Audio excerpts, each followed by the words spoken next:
Espace TV, le 22h.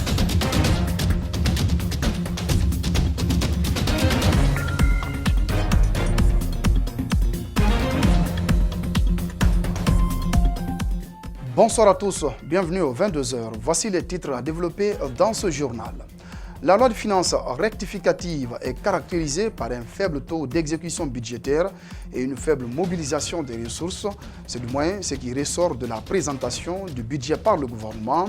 Acteurs politiques et sociétés civiles pointent la mauvaise gestion et invitent les autorités à une utilisation rationnelle des ressources du pays. Des habitants du district de Konkouré impactés par le projet Swapiti dénoncent leurs conditions de recasement par les autorités. Ils accusent le gouvernement de ne pas tenir ses promesses, notamment d'indemnisation. L'une de nos équipes est allée à leur rencontre. Focus à suivre dans ce 22h. Enfin, sommet du G7 en France, 13 200 policiers et gendarmes épaulés par les forces militaires sont mobilisés pour assurer la sécurité du sommet. C'est une annonce du ministre de l'Intérieur français, Christophe Castaner. Merci de nous rejoindre au compte de cette grande édition de la soirée.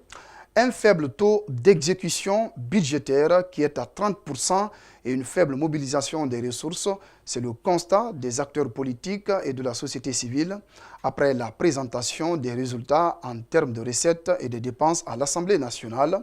Dans ce cas, ils invitent le gouvernement à une utilisation rationnelle du budget pour financer des infrastructures telles que les routes, la santé ou encore l'éducation. On fait le point avec Djibril Ba et Abdoulaye Kamara.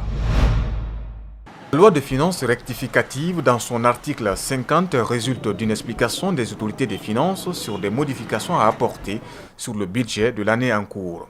À la suite de cet exercice des ministres en charge de l'économie, les réactions affluent de partout. Il faut que nous nous mettions à l'œuvre et que nous nous mettions au travail.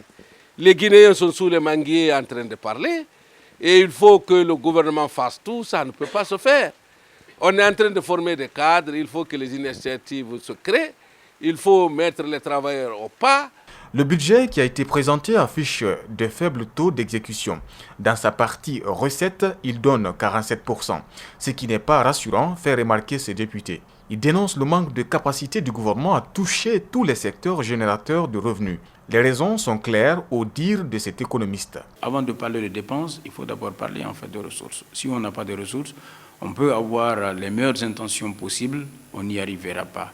Et pour le faire, il faut absolument lutter contre la corruption, renforcer nos administrations, notamment les administrations, les régies financières, et puis sécuriser ce qui est aussi mobilisé. Il y a le problème aussi de coordination au niveau des structures chargées de récolter les recettes. Il faudrait revoir cette situation au niveau de la douane, des impôts, le commerce, l'ARPT en ce qui concerne les taxes sur les appels téléphoniques. Pendant la présentation de la dite loi de finances rectificative, il a été question pour les ministres concernés de répondre au financement des infrastructures, les routes, mais aussi dans les secteurs tels que l'éducation et la santé. Améliorer l'infrastructure, l'état de nos routes. Mais surtout, il faut également qualifier davantage le système éducatif, mais aussi le secteur de la santé. Je pense que ce sont des secteurs vitaux aujourd'hui pour les citoyens.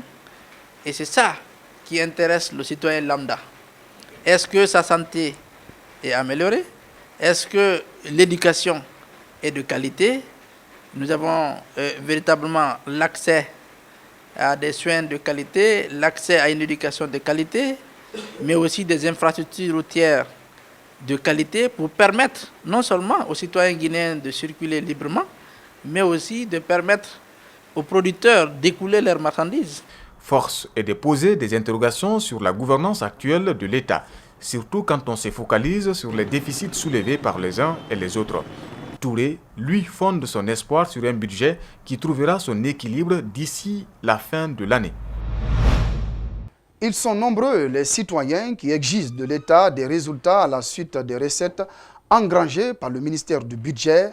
Alpha Abdoulaye Diallo estime que le gouvernement a beaucoup à faire, Toutefois, il propose des alternatives sur le contenu du budget à mobiliser.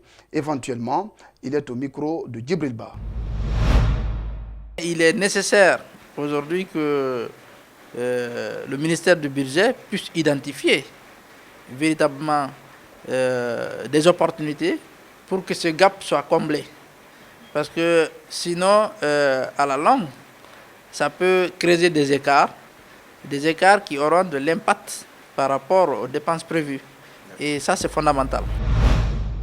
Dr Alpha Abdoulaye Diallo, présidente en exercice de la coalition Publiez ce que vous payez, il s'exprimait par rapport au budget de l'État. Placé sous contrôle judiciaire depuis ce lundi, le patron du groupe de presse Lynx bénéficie d'un soutien de taille. L'Union des radios et télévisions libres de Guinée, URTELGUI, dénonce les agissements des autorités guinéennes contre le doyen Suleiman et son employé. L'Union estime que c'est même un crime de s'attaquer à la presse, comme le pouvoir le fait actuellement en Guinée. À Lynx FM, on rassure déjà que l'intimidation ne passera pas. Abdoulaye Sadio Diallo, Ibrahima Souri 5 Souma. Museler la presse, voilà l'impression que semble donner le pouvoir. Cette fois-ci, c'est le groupe Lynx qui fait la une. Ce lundi au TPI de Kaloum, le doyen Souleymane Diallo, PDG du groupe, et l'animateur de l'émission Eye de Lynx, Aboubakr, ont été placés sous contrôle judiciaire. Pour l'Union des radios et télévisions libres de Guinée, URTELGUI, c'est un crime que commettent les autorités en essayant de faire taire la presse. Je crois bien que vous ne mesurez pas l'ampleur du mal, s'il faut, du crime qu'on est en train de commettre aujourd'hui. La presse dans sa globalité, de se lever comme un seul homme, de dire oh là à ces comportements liberticides qui tranchent, Toto vous le dira avec les mœurs. Sanou Kerfala Sissé, qui s'offusque ici, dénonce aussi la procédure biaisée des services de sécurité dans la gestion de cette affaire visant le groupe Lynx. Mais ces ajustements ne vont pas survivre longtemps, promet-il. Au niveau de l'Union des radiodiffusions et télévisions libres de Guinée, nous avons pris des dispositions.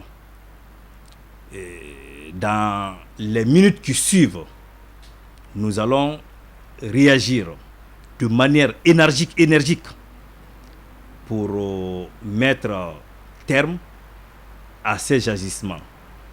Rien ne pourra nous intimider, rassure de son côté le rédacteur en chef de la radio Lynx FM. Je rassure à tous ceux qui nous écoutent, à nos auteurs, que si je vais en prison, Aboubakr va en prison, Diallo Souleymane va en prison, il y aura toujours des journalistes aguerris, des animateurs aguerris pour continuer à animer l'émission Eye de Lynx. Donc, ils ne vont pas nous intimider.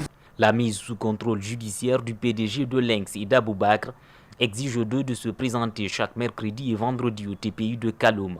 Cela fait suite à une plainte du ministre de la Défense nationale, Dr Mohamed Diané, pour délit contre l'autorité publique. Ces dernières années, la presse guinéenne fait face à un réel défi, celui de répondre aux plaintes quotidiennes des membres du gouvernement Condé. Certains ont même été incarcérés.